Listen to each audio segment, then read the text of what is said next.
Hello, I'm AppyX Toycat, and welcome back to episode of the Minecraft Bedrock Updated Adventures Let's Play. This is the weekly update as to what's been going on in my survival world, as well as life, the universe, and everything in between. And in today's episode, I'm going to be doing something that you might not expect, because I wanted to make a creeper farm. Partly because of the fact that, you know what, honestly, I really need gunpowder, and trying to get it naturally in Minecraft is a bit of a pain, because creepers are only some of the mobs that spawn, and they only spawn for half of the day. I've tried to do it in the kind of natural way for a long time, and it's just one of the least effective and efficient things to do, especially if you want to make a lot of, say, TNT. I mean, I tend to get all of my fireworks from just killing creepers, because a looting free sword is great for that, but trying to get enough of TNT can be a real pain, and that's why I'm going to be making a creeper farm, partly because of that, you know, the need for it, and partly just because as soon as people start to expect something from me, I've made a semi name for myself by being kind of anti-farm. As soon as people expect something from you, I try to mix it up a little bit and make them go, yeah, no, can't expect that anymore, can you? Tricked you. Or not really tricked, but you know what? Because of that, we're going to be making ourselves a creeper farm, and I'm going to be making myself some concrete powder as part of that, because if we're going to be making something, one of the biggest downsides to the fact that, like, oh yeah, for any farm design you can imagine, there's just a most efficient version of it. There is a most efficient creeper farm. It is, I regret to say, and as a kind of like, you know, negative consequence of that, most of them, you know, are going to look exactly the same, but what I decided to do, because a creeper farm sounded impossible to me until I learned one fact, which I just literally Googled, if I'm being entirely honest. And the one fact is that you can separate creepers from other mobs just by making a spawn area which is 1 block wide, so spiders can't spawn, and making an area which is less than a block tall, because creepers are actually, I think it's 13/16 of a block tall. It's some very ridiculous small fraction, and it just turns out that if you have trapdoors above you, you can make a height that big. And just using that one fact, I feel like, you know what, let's try and make a farm. It won't be the most efficient thing in the world, but you know what is? And the answer to that is, like, I guess, it depends on your perspective. But yeah, we're going to oh, we went down here, not just to go to sleep, but to pick up some cacti. So let's do that now. This is still one of the dumbest things I'm mildly still working on. Just having an automatic, if very slow, you know, farm right here. Because as you can see, look at all the green dye it produces. And then if we just combine that green dye with some other stuff, it'll be great. And then we just have to combine that green dye, which is made by the boatload, with some bones, and we get ourselves some lime green dye. Again, it's literally this simple, and boom, now we've got enough lime dye to make an entire stack of lime green concrete, which lime green concrete is the closest thing you'll get to like a creeper color in Minecraft, I find. And boom, now we've got the resources we need to make a creeper themed farm. I've got some, you know, I've got myself some concrete powder, or at least the ingredients to make it. I've got myself some grass blocks, and I feel like if I'm going to use other blocks in the midst of that, because we do need trapdoors, we do need buttons, you know what makes sense as a perfect contrast to green? Orange. I think they're complementary colors. Am I going to check it? You better believe I won't, because this is the Updated Adventures Let's Play, a real insight as to what I am doing in the Minecraft Let's Play this week. And this week, the biggest thing I want to do is a creeper farm. As much as I usually hate farms, I'm going to try and make this an enjoyable process. It won't be one, but it's worth trying, right? And just in case you're curious as to where exactly we're building this creeper farm, well, you might know of this thing, this giant semi-sphere, the Death Star, as some people have called it in the world. However, no Star Wars, no politics, no religion. So the giant half sphere, as we're going to call it, I guess a demisphere, a hemisphere. This is a, you know, like a build that was originally just like a, yeah, let's build something cool, work out the meaning later. And midway through building it, I was like, this would be a perfect place to make, say, a mob grinder, something like that. Except I don't really want to grind any of the mobs. Like, I mean, if I need skeleton stuff, I can make, you know, skeleton farms easy, spider farms easy, zombie farms, who wants rotten flesh that badly? But creeper farms are almost impossible because there's no mob spawner. So you need to do the weird kind of just giant enclosed space, and that's where this whole farm comes in perfectly. So yeah, I've torched up the entire area around here, so there's no dark spots. I've got myself a little perfect platform in the base of this thing, like it really does build itself. And now what we're going to be doing is we're going to be making this into, oh, it's not going to be a perfectly centered one. Oh, that's a problem, isn't it? You know, we'll just hope no one notices. We'll make it slightly off-center, and then no one will pay attention, and it'll all be okay. But we're going to start by building ourselves some lime concrete powder, which will later turn into concrete, because again, makes a perfect kind of creeper-style block. And we're going to be placing it right over here. Wow, isn't this nice? Isn't this a great start? We're going to make a nice little 2x2 tower, and it's got to be 22 blocks tall. It might be slightly taller, actually. You know, actually, we'll start a few blocks off the ground so we have more wiggle room to go downwards. But we'll start with a kind of tower that starts from right here. So 22 blocks in addition to 93 is 115, which is where this tower goes to. Why am I going 22 blocks up? Again, I'm going to explain this as I go along in my way, which is not how mob farm tutorials work. This is the worst tutorial in the world, so I wouldn't recommend following it as one, by the way. But, you know, if you want to, you can. But the reason we're going 22 blocks up is because 23 blocks is enough to kill any mob that doesn't have full protection, you know, i.e. feather falling or some such, you know, thing. Sorry, 23 is enough to kill that, and 22, therefore, will leave you at the minimum amount of health, you know, possible. And therefore, as you can imagine, we want to kill the creepers ourselves, because if the creeper dies by itself, not only do we not get experience, but also we can't use our looting sword. Looting free is a big difference, the amount of gunpowder we'll get. So yeah, we're going to go up past that point, and we're going to make sure that we you know, can kill the creeper ourselves by making sure that it falls 22 blocks instead of 23. Also, yeah, I'm glad we brought so much concrete powder. I thought it was overkill to grab 4 stacks of sand and 4 stacks of gravel, but it turns out we're going to need a lot of this. And also, even when it's concrete powder, it's kind of delightful to look at. But I bet if we, you know, just right now as a test. Yeah, look how much better it looks when it's concrete as opposed to powder. It looks like a creeper farm. It's so whimsical. It's nice to have access to resources to do stuff like this in survival. So let's make another 2 stacks and hope that that's enough.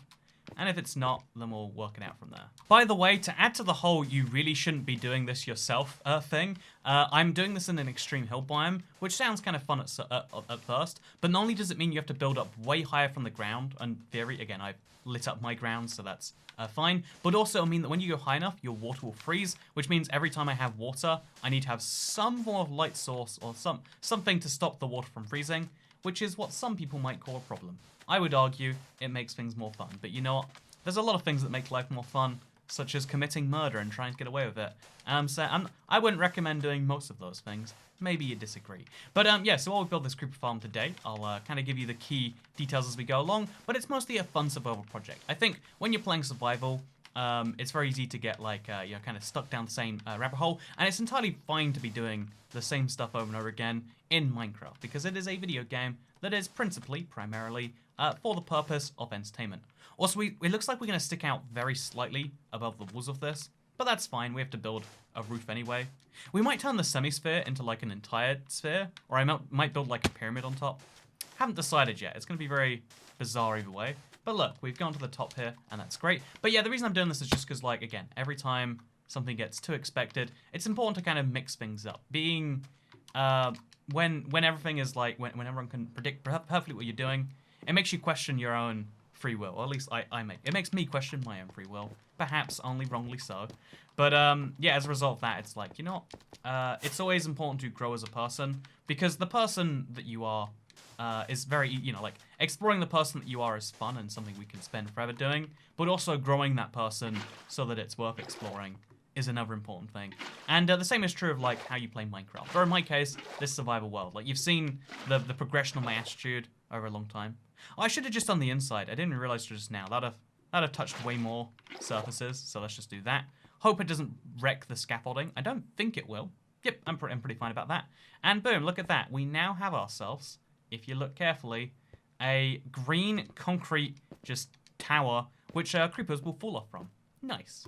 As you can see, my creeper farm is already working so well. Just by seeing the green tower nearby, a creeper has spawned, and wow, the efficiency is so wonderful. So I was going to use stone for the next part of this, the big kind of platform at the top here, but I really love the way this lime concrete looks so much that I've crafted all the rest that I physically could, and I think I'm going to build this next part of it out of lime green as well, just so that from underneath it looks, again, super whimsical and creepery. So my plan is to drop concrete powder off here. I thought it would fall in the water. Kind of embarrassed that it didn't. Landed on a torch, which is maybe handy. Is there anywhere from this that does fall in the water, actually? Ah, there we go. We can drop it. It'll fall in the water. And then, you know, realistically, what we'll just do is we'll drop it off the side here.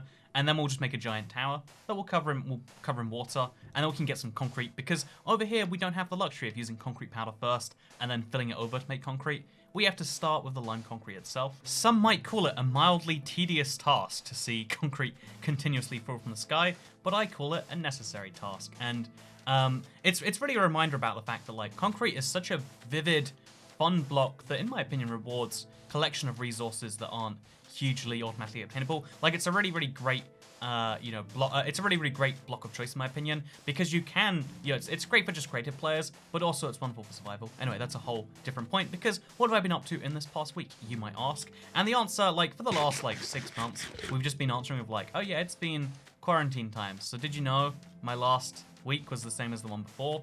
And as a result of that, that's actually like for the first time we're doing this whole like Let's Plays episode like kind of ahead of time, because during this one I'm making like a big temporary move in my life, let's call it. I'm gonna be in an entirely other country, and you know, again, it's kind of funny because if I look back at this decision in a while, I'll question like, wait, so how did that happen? Like during the time where there was this deadly pandemic, which is, you know, currently biggest in the US. You're moving to the US? Question mark, Toy Cat.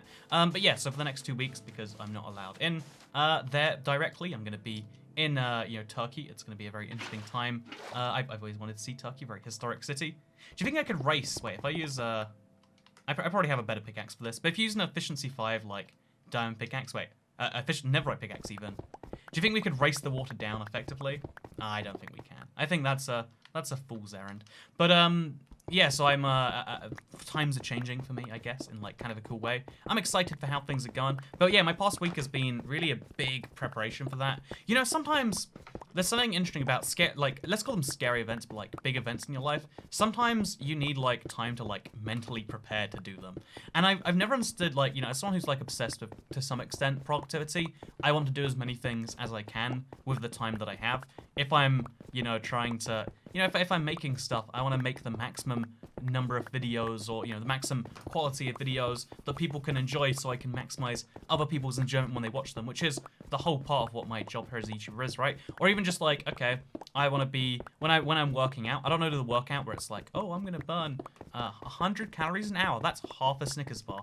I got so depressed when I was in school, and we did like, we called it like the fitness room or something. Like, it was basically a gym attached to our school, and they're like, oh yeah, let's see who can burn the most in an hour. And it's like, oh yeah, this one guy burned a Snickers, and his reward for it was like a Snickers bar. And I was like, wait, that whole hour of exercise, you know, that he was the best at it, and all he burnt was a chocolate bar? A chocolate bar is like nothing, you know? That's just like a snack. It's 4 seconds of, oh, this is kind of good, and then it's gone. Like, the way bigger thing that taught me, and maybe it was deliberately that way, was like, oh my god, how long does it take to, you know, how much energy does a Snickers really provide? Like, can I live, you know, is a Snickers a viable breakfast choice? It might have more energy than your current breakfast. Genuinely a valid option, by the way.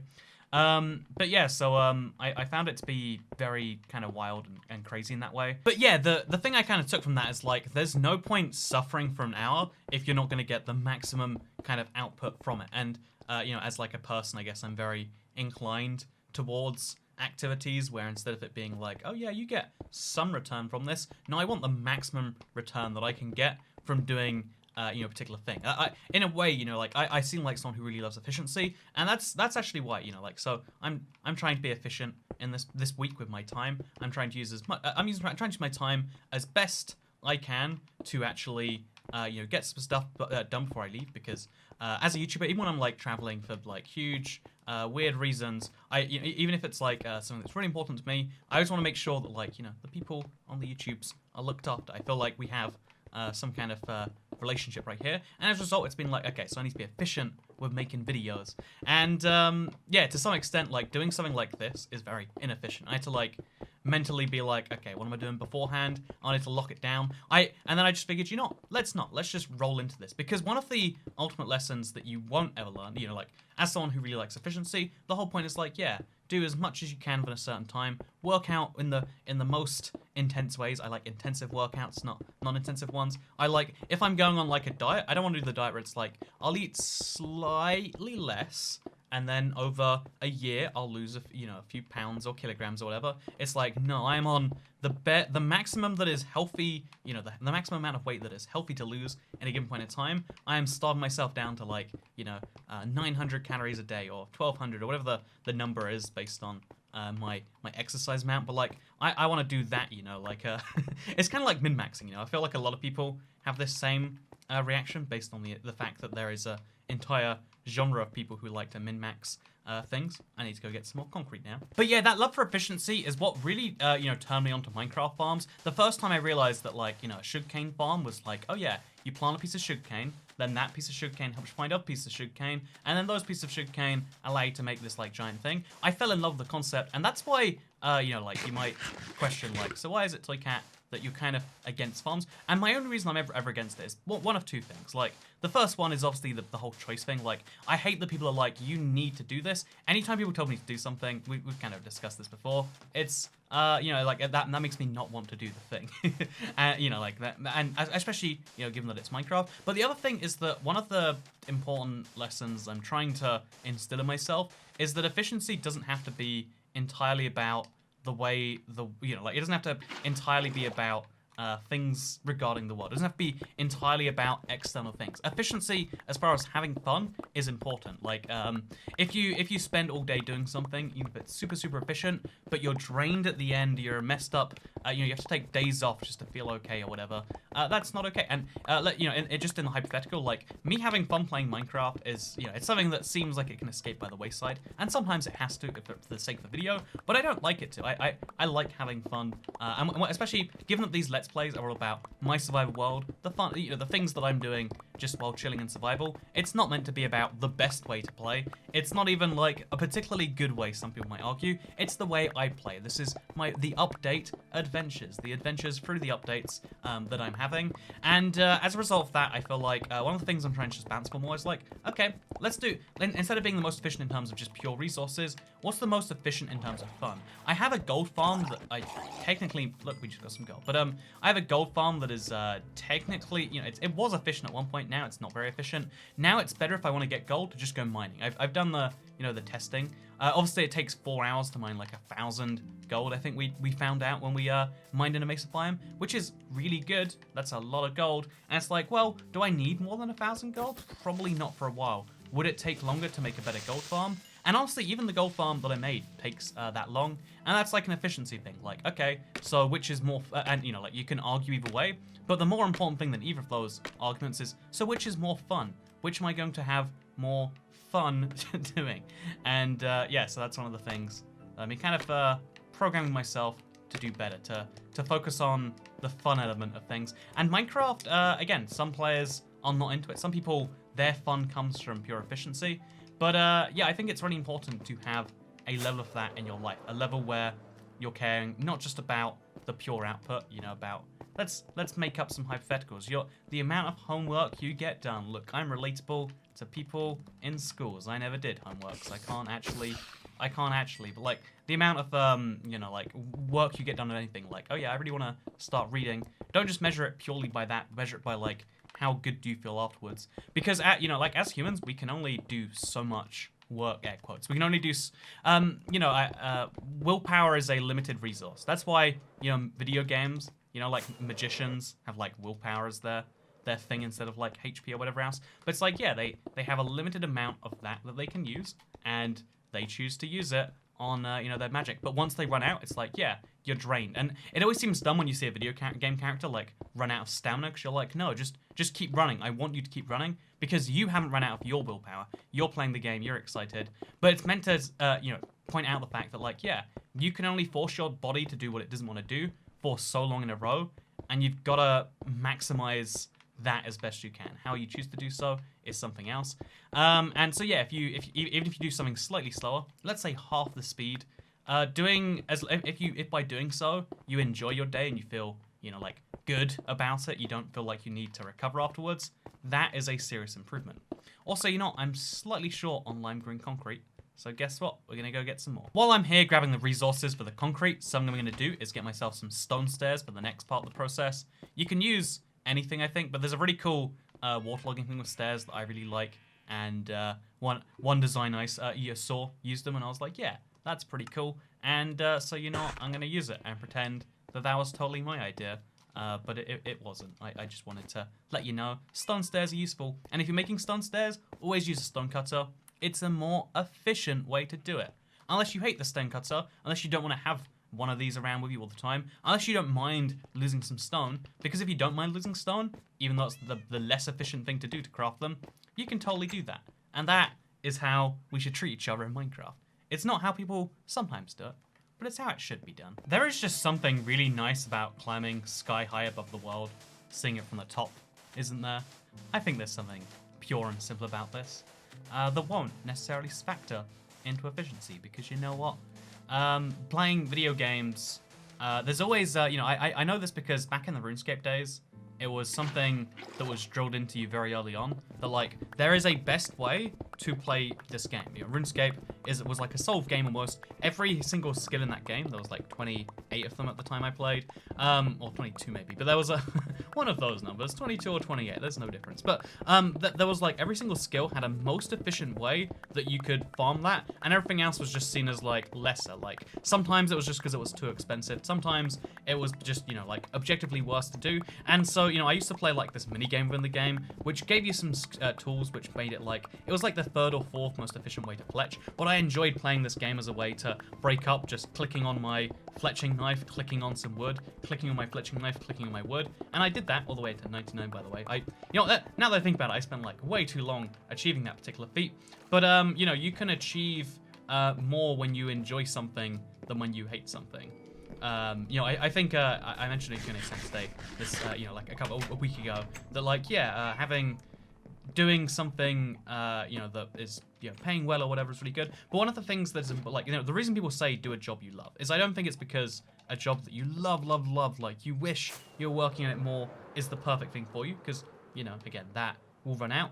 But I think it's because if you feel, you know, this is something some of you have said that you feel, and I really sympathize for, and there's no easy way past it, right? And this happened to me in my like little software development time, and it happened to me once when I had to write a guide that was like going to be like 50 pages long in a certain amount of time. Just every time I worked on it, I felt drained. I was like, I hate this. I have no idea what's really going on here. And every single time, you know, like, it was stressing to think about it, let alone to actually do the thing. And when you're stressed out by your work, when you don't want to do something, you do it worse than when you want to do something, which is a really basic rule, right? It sounds very simple when you say it like that, but you know, maybe it's not so simple to everyone else. Speaking of which, by the way, the next phase of what I want to do here is we got to make an infinite source. There's a lot of ways to make an infinite source, and this is perhaps the worst of all of them. Actually, wait, I'm going to try, one of the things I want to get more into is making infinite sources the just objectively better way, where you just, it requires fewer blocks and everything. Like, it's just better by pretty much any metric, but I'm so used to making the 2x2 water source that, you know what, I'm going to switch. I'm going to try a new thing and see if I like it. Because if you just have 3 blocks like this, it works exactly the same. You can even use 3 blocks in a straight line. Like, there's a lot of ways you can do so, but we place a water source there, and then we place a water source here. Look how nice the blue is on this water source, by the way. Oh, isn't this delightful? And now what we do is we continuously step up and down to this thing, which I guess, you know what, I'm gonna make that easy too. We're just gonna remove this later, so it's no problem to me. And boom, now we got a way up and down this thing. We should probably remove all the blocks on the floor, but I won't, so there we go. Look how great a job I did. And now what we're going to do is we're going to have little walls be around the edge of this. Again, every design I saw elevated them a bit, but I don't want to do that because I want the green to be more visible. So instead what we do is we just have a big wall going around the outside of this. Oh wait, actually I'm realizing with the corners, that might cause issues. Maybe that's why you've got to float it up, because if it's falling downwards, they won't combine. Let's find out. You know, okay, so we have a water source block there, which don't fall off the edge. No, okay. Definitely not what I wanted. Gonna cause a lot of hassle on those torches. Oh, yeah, let's pretend that didn't happen. So, if we just place a few more of those, we re-up this water here. Will that make a source? It won't make a source. Perfect. Is it worth putting a third one here, or is this like a weird, awkward third wheel? I guess this has to stay so those don't go into each other. But yeah, we have a system now that can move water. And as long as we have on each cardinal direction a block, this should work just fine. And I really like the way stone stairs look. They're one of Minecraft's newer blocks that feels, like, again, it feels new to me, even though it like should have existed forever. And every time I get the opportunity to use stone stairs, I like it. I enjoy it, which is important. Enjoyment in life is something that I've like tried to quantify out many times, but it hasn't really gone. It's an easy thing to just be like, oh yeah, I just won't enjoy myself. Also, look, you see the issue here? my water in this area likes to freeze up, and that's you know, I understand why. I'm nervous in front of all these strangers too, but yeah, we're gonna try this one again, I guess. But from here, we're gonna try this one again now that we've got torches stopping it from freezing, which might give us like real issues. But I think waterlogged water can't freeze, which is a big benefit given where we're at. Again, if you were gonna choose a biome, you'd probably pick a savanna, I guess, because it's Actually, no, if you want to have... Yeah, I guess you'd pick either a savanna, maybe a desert, maybe a mesa, honestly, just for the pretty views. But again, I want to build it inside of this thing. This thing is already built. And that's part of the fun, working with problems that you haven't encountered before. And so yeah, we're going to do precisely that. And then we're going to keep on placing water around each of these outside blocks. This might take a while, actually. Oh no, the flowing water is somehow freezing. I didn't know that was possible, actually. Flowing water can freeze? Oh, this has made a source without me realizing. Huh. I guess okay, this is a serious problem, but you're not, who am I if not someone to take advantage of this and get myself some ice out of the situation. I guess I have to light this area up down here. I could light up from underneath. No, it's got to be lit up in such a way that it won't mess up the creeper spawning above it. This might be fundamentally impossible. Oh, I just have to use low-level light. Okay, so ice will always, start to form at light level 11. A torch is light level 14, which means we just have to find a slightly lower level of light that is between 11 and 14. I think the closest thing that is, like, really common is, like, no, I think a campfire is 10. And I know a soul torch is also 10. The one situation where I thought I was going to be able to use a soul torch, where I'd be like, oh yeah, soul torch saving the day, because I thought it might have just the right light level. A soul torch will not prevent ice from spawning, even if you have it on every single block, which we can't actually do. We could have a soul lantern, but it's got the same problem. And other than that, the best thing we could do is like sea pickles. But sea pickles have to be in water to get to light level 12. So glowing obsidian, which we can't do. A furnace when lit, which is obviously a problem we don't need to mention right here. So the simplest solution I see is just to place torches around the edge, because we can do that on the back side of these blocks, I think, but apparently I'm wrong. So we place a torch there. This is light level 14. This is light level 13, and then 12, and then that's 11. Okay, let's see if it will melt, actually. I really don't even know if it will. We might have to place the torch above this block. Okay, the torches are placed. The ice is there. Will it melt? My theory says no, but my heart says yes. And you know what's way more important than science and numbers? Your heart. Okay, today I learned that it will in fact still cause ice, but only in these particular parts. Okay, no, over here as well. But yeah, it's very, very odd to see, because it, like, again, to the best of my understanding before this, I thought it was only source blocks that could freeze, but Minecraft always throws you a curveball. And so that means we have to have a lighting solution that I think is just one bit lighter than this, because I think this is 14, 13, 12, 11. So that means we should either have glowstone blocks around the outside, or lava, or sea lanterns. Any one of Minecraft's, like, big thing, beacons, could even work. Campfires. Campfires is kind of wacky. Cauldrons is a bad one. Conduits, fire. Again, lots of choices we can use, but I think the one I probably will use is... Actually, you know, I wanted glowstone, but I don't even know if I have enough glowstone for it. So we might just... What we could also just do is, like, raise the torches up a level by placing some extra, like, concrete over here, and then placing the torches on the concrete. Let's see if... Actually, not. Let's test if this is even a good theory by placing the torches down. Because maybe on bedrock, maybe we're in an extreme hills, they won't melt so fast. That one melted... But is that... Because there's a light level where ice will both melt and freeze. It's very weird. Again, Minecraft is nothing if not a bizarre and inconsistent game. And Bedrock is nothing if not proving that to an even greater degree than the Java edition. But yeah, let's see if those blocks melt. And then more importantly, if they stay melted or if they keep going in and out. Because in and out is fine as long as it's like more out than in. But if it's 50-50, then that means that the farm will be working less than 50% of the time. Which again, when you put this much effort into a thing, you want to make sure it works, probably, usually, I think. Okay, so you can see, as long as we have this light level here, which is 14 here, or 15 the block below, the ice won't form. And you can also see how the ice forming is a serious problem. Also, you can, one of the things, I guess I thought 8 blocks out would make the water not go into here, but the water's going down there now, so we have to have something to stop it. I think ladders or a trapdoor that's open, or honestly, you know, the easiest one is just a sign, right? When in doubt, use a sign in Minecraft. So I'm gonna go ahead and I'm gonna, I guess, hop down, make myself a sign, or 4 signs, and then that way this will, instead of falling down into a giant endless pit of water, which is not what we want, especially because mobs don't float. We could make it so we could drag them down with magma, but that's not what we're trying to do. Because instead, what I would like to do, what's about? Yeah, lots of mobs down here. Please don't blow this up. But yeah, instead what we're gonna do is we're gonna make a sign and we're gonna use those instead. And then we just put the signs over here. We don't have to type anything on them, but just for fun, we can type follow at IVX Toycat. And on the other side, we can do something dumb like, you know what? This map's about to go to the marketplace. Let's make fun of that. Hey, oh no, I'm gonna sink down. Okay, it's gonna get to as far as it gets, and then I'm gonna get kicked out. Oh, you can actually make signs from as far as you want. That's fun.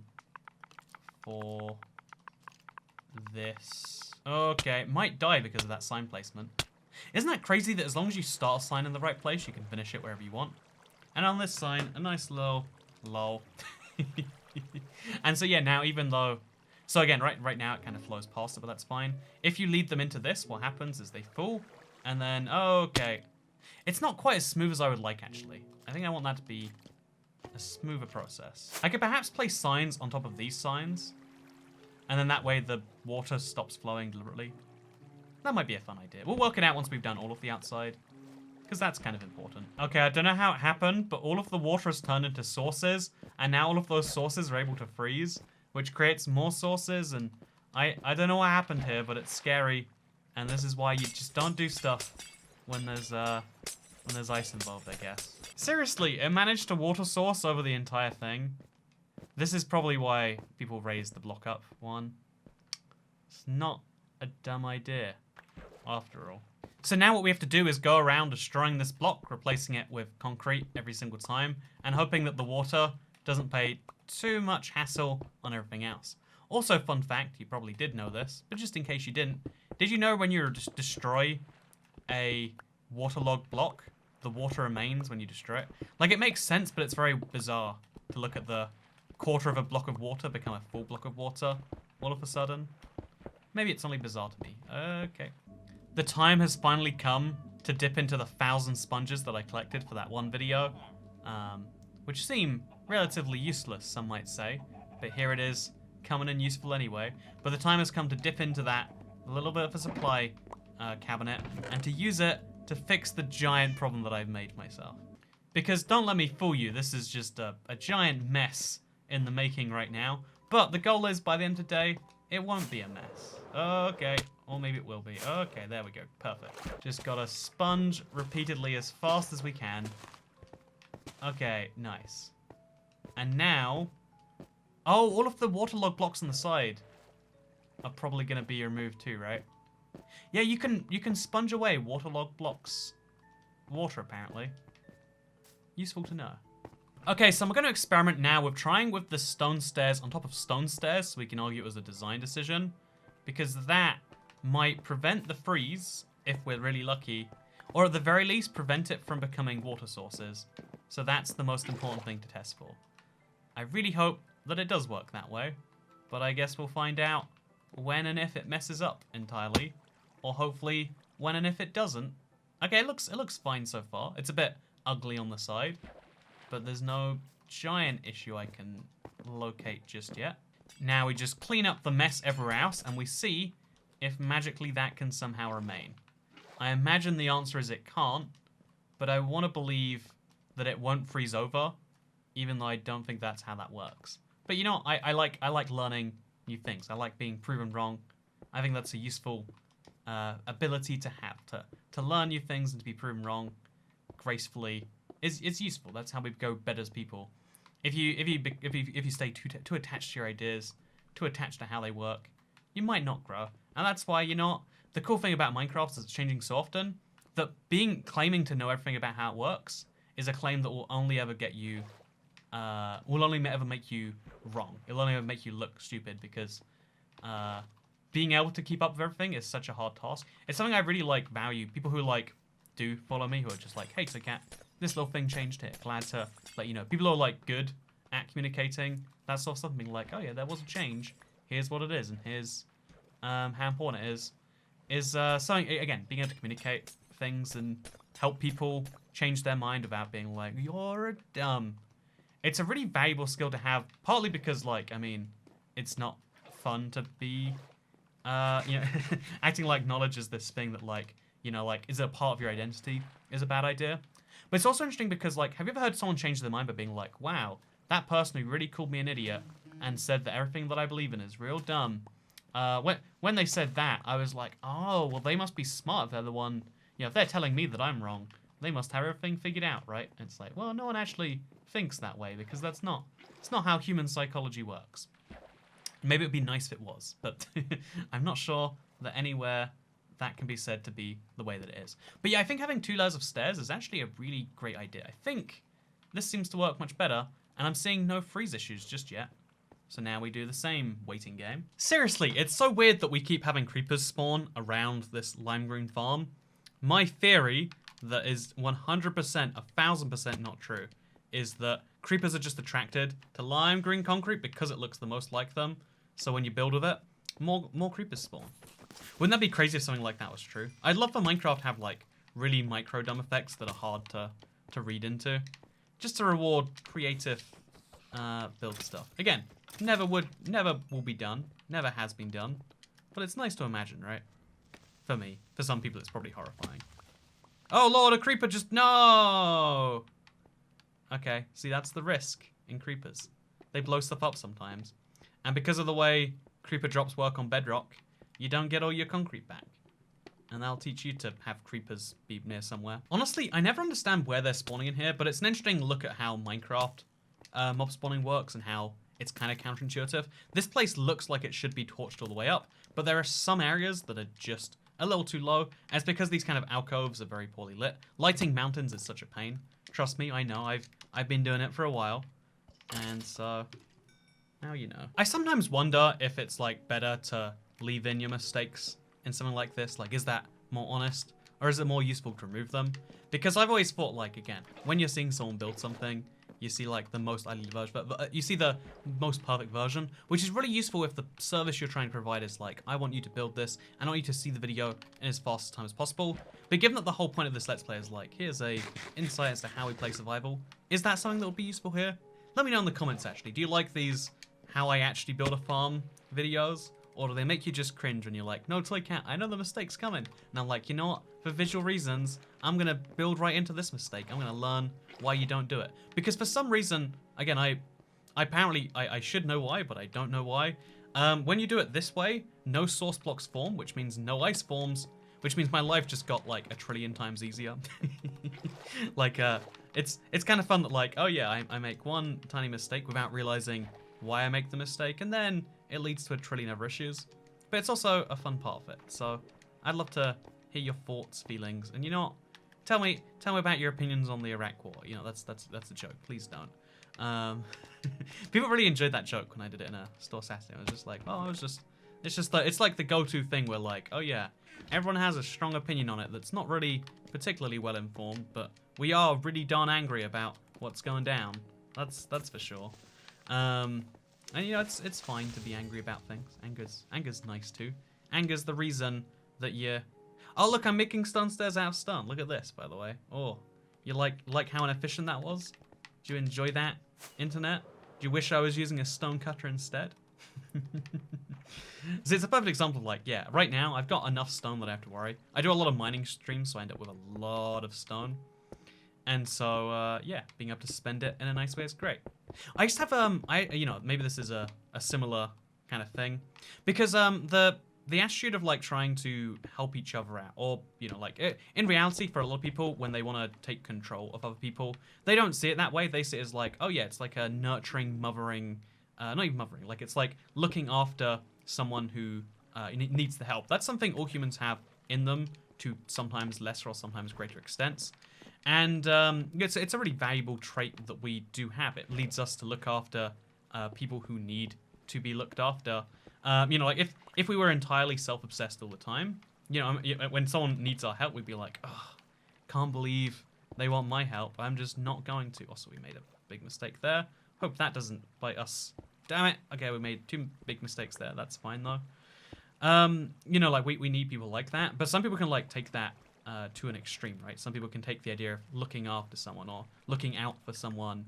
And they can take that to an extreme where it's like, you know, like doing things on their behalf even when they don't ask for it, and even when they explicitly would not like it, but you just haven't spoken to them. And this gets really problematic when you're talking about huge swaths of people, when you're talking about entire like giant groups that can comprise like 5 or 1 or 5 or 10 or 20% of the population. When you're talking about giant groups like that, trying to speak for their interests on their behalf is something that, like, again, it's something that sounds really great. It sounds really useful to people. But I guess one of the like key points about it is always like, when you think you're doing good on someone else's behalf, you better be very sure that you know what it is that they want so well, in fact, like better than them before you start to do it for them. Like, I feel like, again, I really value people who have some form of a nurturing, want to do well nature. I think that's a good characteristic to have in a human. I don't think everyone should be even though I think caring about yourself is really important. We talk about self-care all the time. What does that really kind of mean, you might question?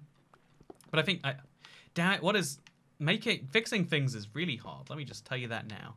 You think you got it, and then you don't. That's that's my experience, at least. So we're gonna fix in reverse order like that. There we go. We did it. Everything's okay now. We're finally good.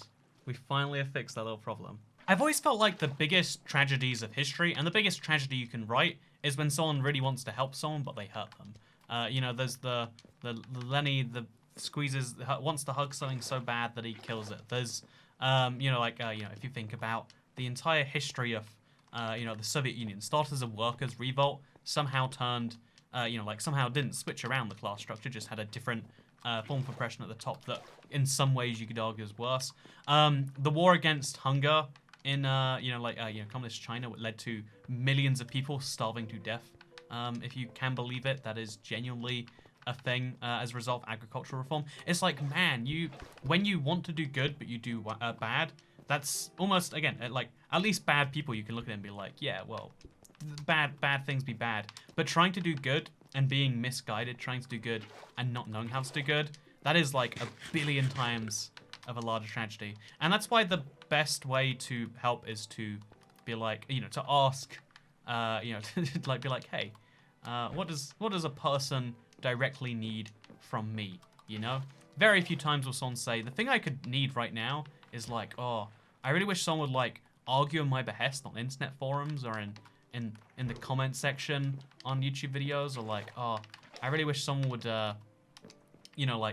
just lecture their friends so they could start voting the way that I vote. That's the thing I need right now most in the world. And it's like, well, actually, no. Really, the things that will affect people significantly more than both those things, even though it's less fun to believe so, because everyone loves to play the game of politics sometimes. It's like, yeah, actual, real-life, person-to-person help. That is the most valuable thing. Also, I'm realizing right now that we don't actually need this layer of lime concrete.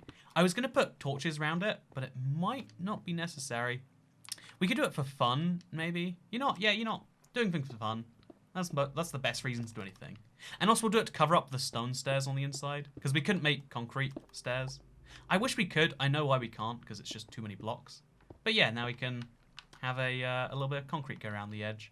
And we could even make some more concrete. Now we've got water on the inside here. It might mess things up, though. Oh, also, it turns out now the signs aren't needed. Now the signs are just there for fun. And this one's here to as a fun little signal to anyone who picks up the map in the marketplace. Because again, taking yourself too seriously also can go too dangerously. There's lots of things that are very, like, I'd say, like, one of the things about becoming a modern day human that's important is trying to unlearn behavior that seems intuitive, behavior that like is built into it. Like, when someone does something to you and you're angry and you want to tear them apart, like there's this takeaway owner near me that has like terrible reviews. I really liked it when I went in after school. Sometimes they did a sausage and chips for like, I think it was £1. It was really good. It was like a decent number of, there were okay chips, and there was a sausage, wow, for £1. And, I like this place. It probably sucks, honestly, but, like, whenever they get a review on Google, they start, getting crazy angry and, like, swearing at the person, like, no, what do you mean? I never make my food cold. Why are you lying like this? They get, like, aggressively defensive. And the thing is, on, like, an individual level, like, I get it. I see why they respond to their stuff on that level, but also you look at it and you go, oh, but it's, you know, just because it's direct and intuitive behavior doesn't mean we should do it. Lots of the things that seem most inherent and obvious to do are sometimes the things that we need to avoid doing. And so, you know, sometimes some of them are obvious, like it's really obvious that I should eat some food. I could do with some pasta right about now. Should I cook pasta or should I work on my farm? Well, it's like, well, you know, eating food is important, but you know what else is important? Sticking to my goal of, okay, we're gonna make 8 more of this, I guess. We can do this without even leaving. But you know what else is important? What else is important is making sure that you finish your stuff that you want to. I want to have a finished creeper farm today. Even if it doesn't fully work, it should be spawning creepers on some level, and that is the vision of a world I want to end up with. So now we've finished the nice little decorative bit, and we have to move on to the next layer up, I guess we can call it, which the big plan here is to use grass, because it's like a green block. We could go like half grass, half acacia maybe. But yeah, so now we remove all of this, which is tricky to do actually. I guess we just fill it with grass. There we go. Look how easy that was. So now we fill that with grass, and now we have to, at this layer, after we return to base for a little nap, of course, because a lot of mobs are spawning in there. Again, very bizarre. We need to fix that at the same time. Like, the most important thing for any farm is that there's no mobs spawning, especially not nearby, like within a 64 block radius. But then the more mobs that don't spawn outside of that, the better as well. But yeah, now what we're going to do, we're going to come back, all the mobs will start dying, or they just despawned already apparently. And now we've got to start placing some blocks around the edges, because we want to have a place for the creepers to spawn. We're just going to place it on this layer right here, simple enough. As you can see, the green isn't the perfect green. I was hoping for a nice vibrant green, but I guess it's not what we got. That's fine though, we don't need everything to be perfect always. And then we make a big kind of square around the edge here. And the basic goal that we're trying to make by building a grid right here is to have just, you know, it's a summoning creeper grid. Creepers love it when you see grids, except the reality is we're placing this because every one of these blocks is going to be a spawning possibility. But if we just have spawning possibilities in the dark, even though eventually the mobs will fall down, which they don't want to fall down, so even then that won't work. But the basic idea is like we want to have mob spawning possibilities, and then we're going to use some, actually we're going to just build a crafting table up here. It's going to be a bit messy, but it's fine. But so yeah, but then what we're going to do is we're going to use buttons, because a weird bug in like pretty much every mob's pathfinding algorithm is they see buttons, they see these things as being a full block, but they won't spawn on it. So if you have 3 buttons here, here, and here, these two, you know, a creeper will be able to spawn here. They won't be able to spawn here, they'll be able to spawn here. And then because they'll see, you know, these as buttons being full blocks, they won't be able to go over there, and they'll be kind of stranded on their one block. And then if we add something down here, perhaps, they'll see this is a full block, they'll try to walk onto it, and then what will happen? They'll stand here. Okay, they might walk around a bit, but if they don't walk around a bit, do you know what happens? Do you know what happens? They get knocked down here. And yeah, that should be obvious to anyone. So yeah, we're going to have to place a lot of buttons, because literally every other block, either on the surface or down one of these, is going to require a block. But the end result is that we're going to have a lot of places where any upright mob, I know spiders, because they can't fit between these 2 buttons, will be able to spawn. So we can eliminate spiders using this. And then the way we eliminate the next mob is we just have like a ceiling, which is going to be 2 blocks up. I won't use dirt grass for this. I'll use you know, stone, let's say. So then we'll have a ceiling of another block. It makes sense to make it the same block, but you know, I don't like following the rules for stuff like that. And then we have a ceiling, which is made of, say, stone, and we can use precisely this if we want to. And, okay, let's switch out to our Silk Touch pickaxe. And then if we, you know, now any mob can spawn here until, like I mentioned earlier, we use that trapdoor. It's all coming together, eh? Because now the only mob that is able to spawn on that spot right here, because again, you can see it's even I'm slightly too tall for it. The game doesn't care, but I am. Now the only mob that can spawn here is a creeper, meaning creepers will be able to spawn here, then they'll walk off, magic happens, I'm a happy human being, and boom, we have worked out the solution to curing world hunger, except more importantly, we'll get some gunpowder to make TNT. Which if you think about it, actually, TNT makes explosions, and explosions are exactly the opposite of world peace and curing world hunger. Actually, not again, this is like the whole, like, you could, one of the ways to end world hunger would be dropping nukes on all the hungry people. I'm just saying. Yeah, it's not the best solution, but like it's like the monkey paw wish thing. Which, for the record, like I would love, you know, I could write a whole book of it. I don't think the monkey paw is a copyrighted concept, right? But one of the things I love is the concept. Like, I love Twisted Metal as a PlayStation game too. Not that I've played it, I've just watched the cutscenes. Because I love any game, I love any media where it's like, yeah, everyone has wants and desires, but sometimes those things can come true in dark ways. Because realizing being able to prepare for downsides is another underprepared for skill, right? Like, even in like, to me, like in a country like the United, in a country where you have healthcare, who knows which one I was going to name, where you have to pay for your healthcare, right? This is a thing I don't have to do, luckily in the UK, but in some countries I hear that you have to. So in those countries, it's like, man, that sounds like #1 priority. People always say like, oh yeah, people just don't have the resources to care about or whatever. And it's like, well, that's not how that, like, I don't have the resources to care about, like a nuclear fallout, I guess, and therefore am I really not terrified? If there was like one important thing where it's like, this should be top priority, it's like, oh yeah, making that happen. And then, because in reality, you don't actually have to care about it too much, right? Like, you can default on the debt and something. But it's like, man, either there's a lot of people who really don't care, which it creates a whole systemic issue by itself, or it's just something that's not seen as a possibility, which I think is the more common outcome. Most people look at, say, like, I generally don't assume I'm going to get wildly sick. It's not something that I assume on.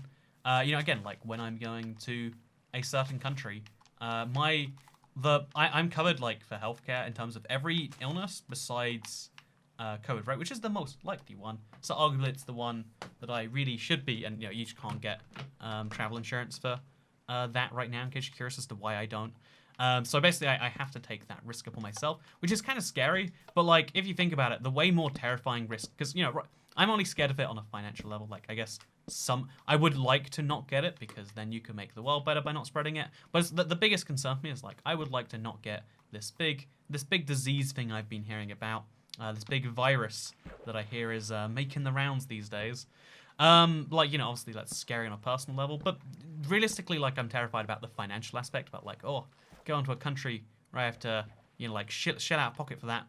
But even though I'm thinking about that because it's more likely and it's on your brain, I'm not thinking about the fact that, like, oh yeah, if I got brain cancer, that'd be like $1 million, right? Like, I've heard, even just like COVID, I've seen some people get medical bills which go into the hundreds of thousands, and it's like, man, I can't imagine if like this goes to that level so fast. Imagine how fast it can go higher. Also, using grass, I thought was a really clever technique, but it actually looks kind of like, tell me if I'm wrong here, but I think it looks kind of ugly. I feel like grass was a mistake, probably because of the extreme health thing. Like, if we were in a jungle, this grass would be perfect, like creeper green, but it's not, and therefore I'm sad. But that's okay. Things are allowed to be sad. Also, I didn't appreciate just how much wood a button used. Like, one wood to make one button sounds pretty fair, until you realize we need like hundreds and hundreds of buttons, and that's going to be a lot of wood. But I guess we're just working through that. But so yeah, I'm making a farm today. It's gone a little bit painfully in some ways, but we're getting there. We're like 50% done, I want to say. Actually, you could argue we barely started. Like, we've done next to nothing. It's been an hour and a half, in case you're curious, for like real time to get to this point in the video. And that does make me question. Yeah, and I like to do things every now and then. And I think, again, I'm not going to recommend anyone what they don't want to do, because, do whatever you want, my man. I like to, the thing I like to do the most is like, the thing that I really value is when people say, yeah, I listened to your video, it helped me. You can choose if it helps you or not. You can just enjoy them. You can be like, yeah, that guy clearly is on all the medication because of the dumb things that he says. And that's cool too, But one of the things that I really think about, one of the things that I find hard to do, again, it's like there's a lot of resistance mentally, but it's important to try and do, is to like branch out and see like what you're good at that you're not already doing. And again, like I don't think I'm good at making farms. Maybe, I use bizarre blocks, maybe is the best you can say that makes them unique. But otherwise, like, I'm not making anything hugely unique, and I'm doing it very slow. Like, if you watch a creative farm video, it'll take you like 8 minutes or something like that. Whereas, watching this is a giant experience you've got yourself wrapped up into right here, right? Also, we're missing some grass now. Like, even all that grass I bought was barely enough for one layer. But let's just move on to the next one. You know what? That's fine. Okay, there goes all my stone. I need to re-up on stone. I need to re-up on acacia. And, oh, we've got all the buttons in the world. So we can finish the buttons now, at least. That's nice. Look at this. Oh, look at my button placing ability. Gonna go crazy. If you think about it, right now, I'm pressing buttons to press buttons. You ever think about how crazy that is? Wait.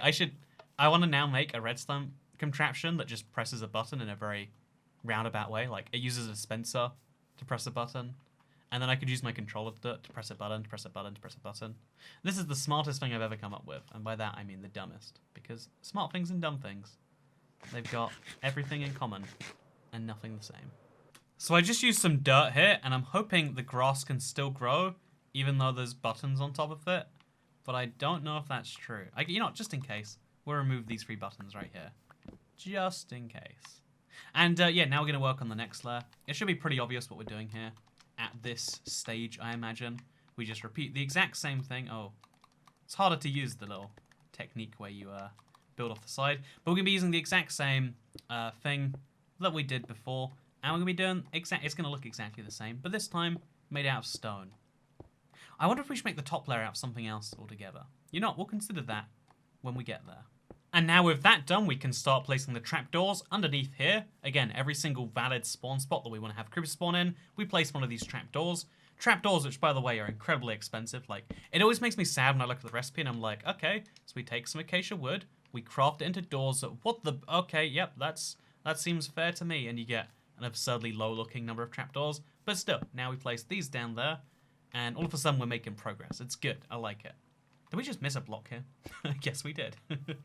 And yeah, this will now give us like 1 layer of a creeper spawn farm. But you know what? 1 layer isn't enough, some might say. Also, some people, you know, I don't know, very, very intelligent people I hear, people you should listen to that definitely are not me, say that placing trapdoors on the ceiling is a very weird phenomenon. It makes me like a little motion sick. I'm not even sure why. Is everyone else like feeling sick looking at this? If you are, I'm sorry. I'm gonna keep subjecting you to it though. Wait, here's something mind-blowing I didn't know could happen. The grass is turning back to dirt underneath the buttons. I guess what's happening is like this counts as blocking the light from it. But it's happening so slowly and so disconnectedly. But yeah, so it turns out the one cool thing I thought I was doing, I'm actually not doing. Darn. Anyway, so I guess we've got grass here, then we've got stone up there. What should we make the 3rd layer out of? I think the funniest answer would be TNT, but sadly, don't have the TNT for that, because I don't know if you guys have worked that out. Actually, you know, I feel like I really want it to be TNT now. Should we just maybe... Okay, first of all, let's test if this works. Like, we've got 1 layer of this complete. If it works, then that means we've got something great we should start replicating. If not, it means we shouldn't. So we're going to torch this entire area over here, because it's going to give me some issues. And then... Actually, I don't even know how to correctly torch up an area this large without causing just bigger issues. So maybe I shall not. But yeah, I'm going to try... Okay, I'm going to do my best to make sure this area can't spawn mobs. The biggest issue right now is down there because obviously they got wiped out by water. And a creeper explosion at some point. Wait, what? When did that happen? I have no recollection of how or when that went on. But and also look, we got a baby zombie riding a spider. That's cute. It's also very annoying, but it's cute too. And now we see if any creepers are generated by this farm. I'm genuinely curious about what the answer will be here. Also, it looks kind of weird, right? I like the weird aesthetic we've ended up with. But look, we got a creeper. Any more? 2 creepers, maybe? I think they spawn on the same blocks. We don't get to count them as 2, but still. And also, just to confirm, they're 1 hit away from death. We can punch one and it dies. But we're going to hit one with our sword next, because then we get more gunpowder. I think we made a working... Okay, no, it also spawns skeletons. So maybe the skeleton spawned in there somewhere, though. Let's place like a torch out here somewhere close that won't cause me issues. So we place a torch like just there. Let's see if we can still collect that gunpowder. Okay, so daytime is coming, which messes this up because it has to be in darkness to work. I don't think that's a shock to anyone. But it is technically producing creepers. It's just we also got a skeleton, and I feel like it probably dropped down. I feel like that wasn't a mistake, but we'll see. Also, I need to be able to pick up all these blocks. You know, we're going to have a lot of... we can just put 4 hoppers down there. I think that's the most logical resolution to this one, right? Just have some hoppers that collect up all the gunpowder after the creepers die. Then we can put a little chest rather than collecting a huge amount. But yeah, for now, at least, we have something that vaguely works.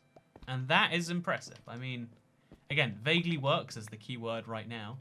But I like it, at least a little bit. So yeah, that's cool. That's fun. Okay, so I decided the block to top this all up because, you know, TNT is a logical fit given Creeper. I think the second most logical block would have to be, you know, some oak leaves, right? And it turns out I have a ludicrous number because I shaved an entire forest. Seems stupid to do, and it totally was even at the time. But now I've got all the oak leaves in the world that I can use at the top of this. So yeah, we're going to use leaves as the very ceiling because mobs can't spawn on it. We obviously have to have a block below even that. But I guess another stone there. Or, you know, we'll pick a fun one. But like, yeah, we want to make this be like the inside of a creeper that we're using to farm creepers. Which is dumb, but you know, what isn't dumb in Minecraft? Do you ever feel like there's something a bit off with your house, but you just can't put your finger on it? I sometimes feel that. You know, I'm probably imagining it, right? There's definitely nothing happening here. Okay, so here's what I was picturing, by the way, because you can hang trapdoors underneath oak leaves. So we have 2 layers of stone, a layer of grass, which is the feet. So the feet, then the stone of the creeper, then the leaves of the top. I probably overthought this. This probably means nothing to anyone. But now we just want to see if everything we've done so far vaguely works. From there we can work out, like, what needs to work more, etc., etc. But does what we have right now vaguely do the job? Also, just for importance, let's go through and check one more time. We've got all the buttons placed on at least the bottom layer, because this is the most important one, I would say. Okay, looks like it to me. I'm bad at spotting things that I'm missing, though.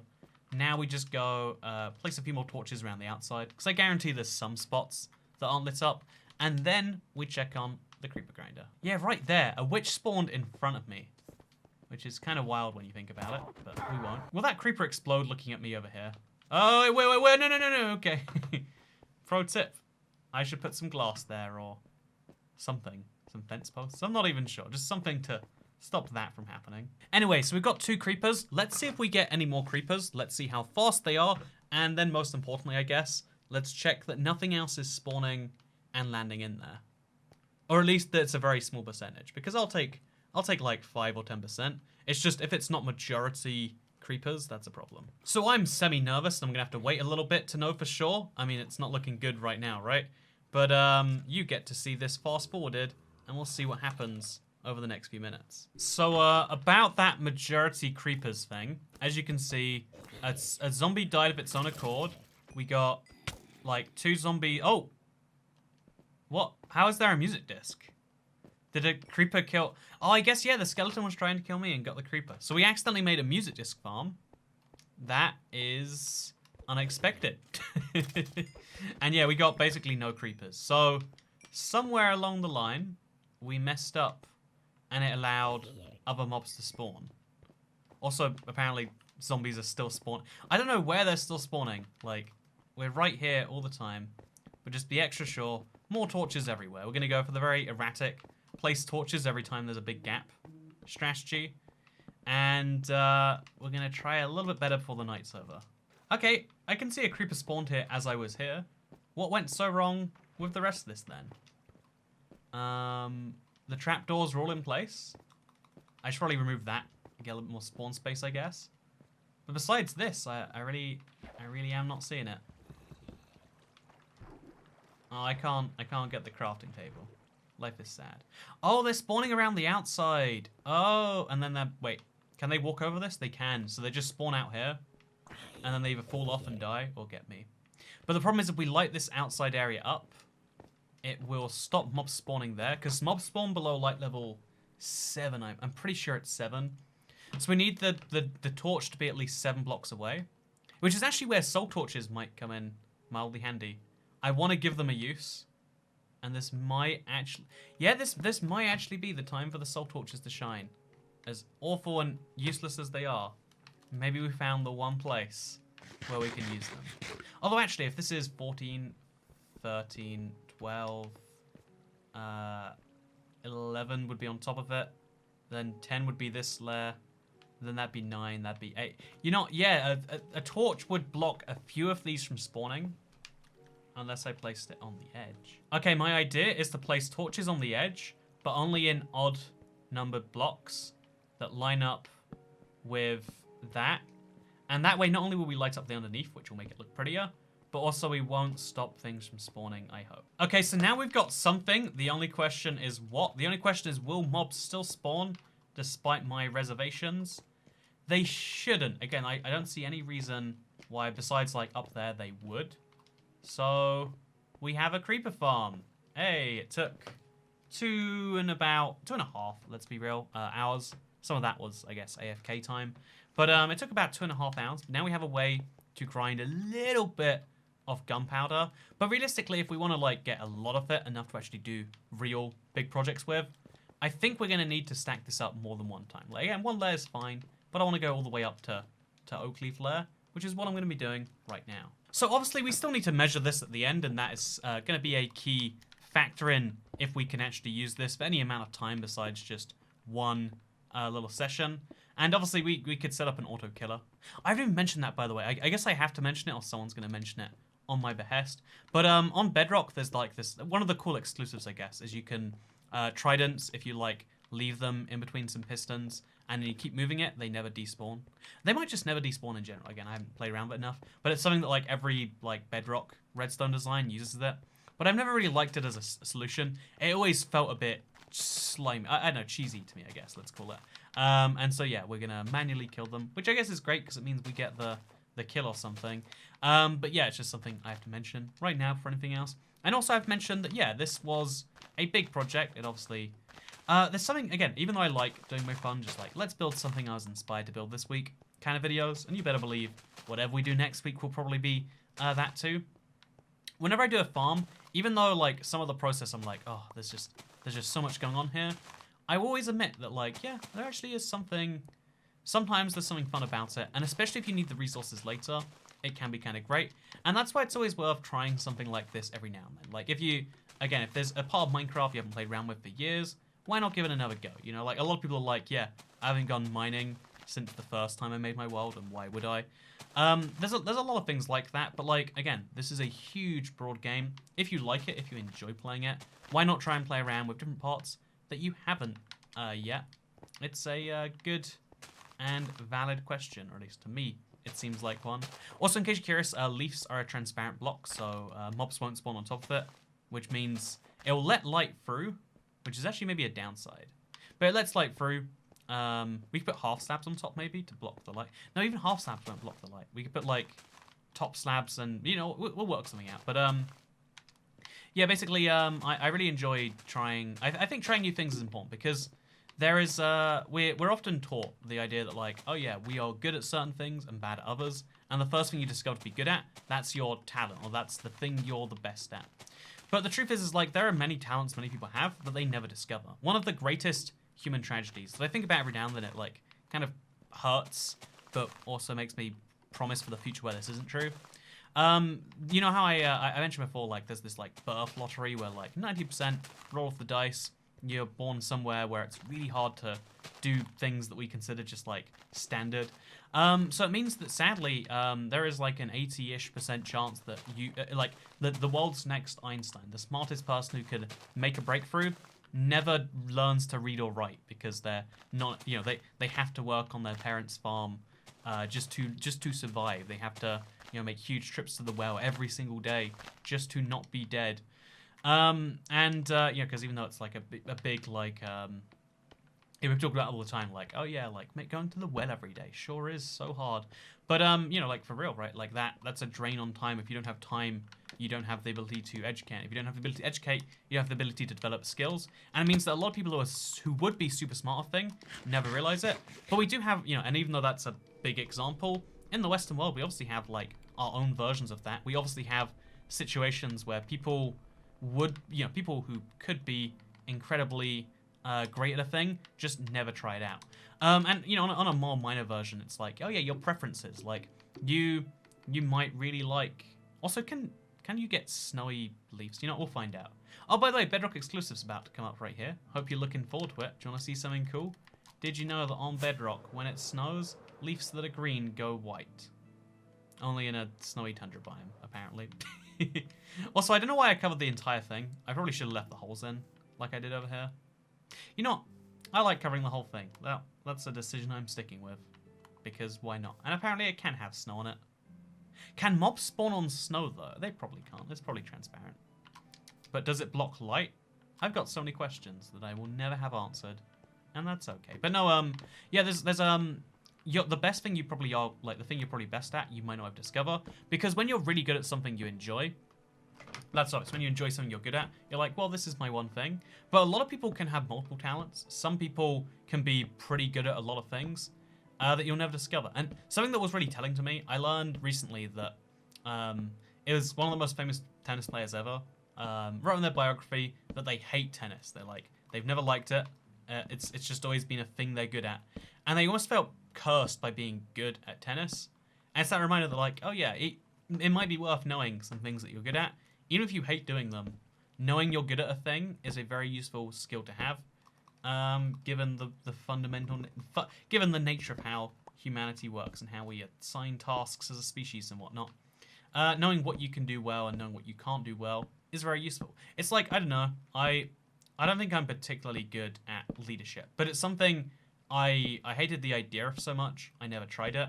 But like, you know, so recently to work on maps and stuff like that, I've had to kind of like, you know, even just to work on these videos, like I used to resist the idea of ever working with anyone ever.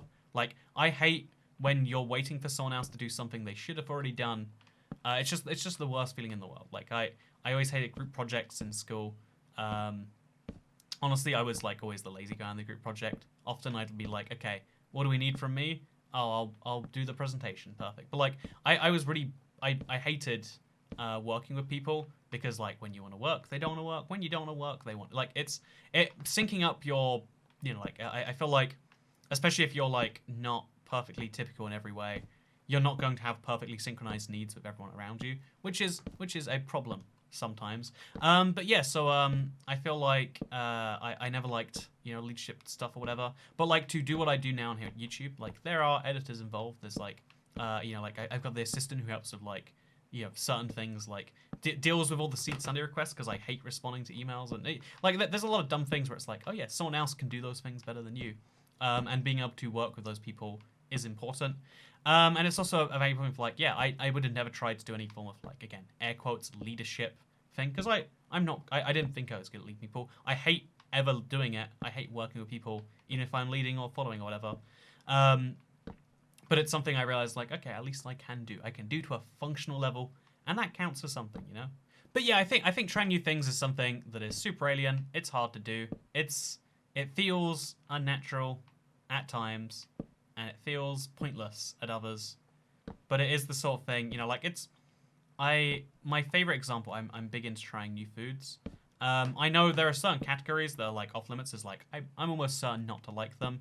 And that's okay to have like things that are off limits. But I find it crazy when people are like, oh yeah, I've found all the foods that I'm just gonna eat the free things that I enjoy. I've got a friend who's like, I like chicken, I like steak.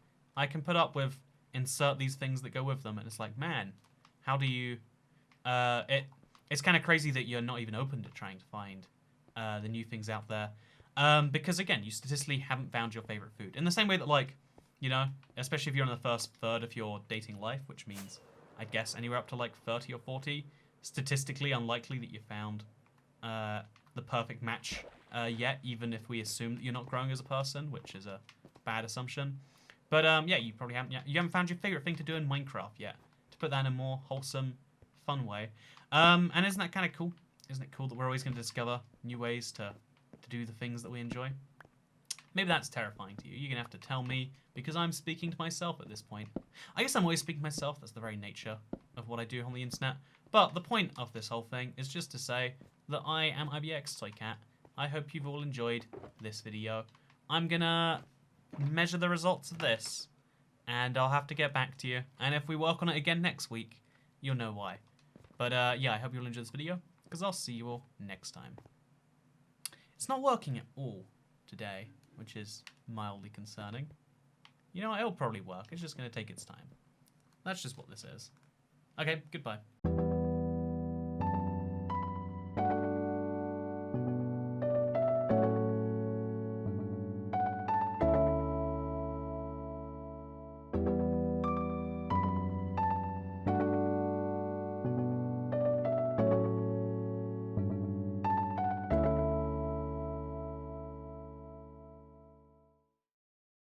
Oh, it just spawned a zombie.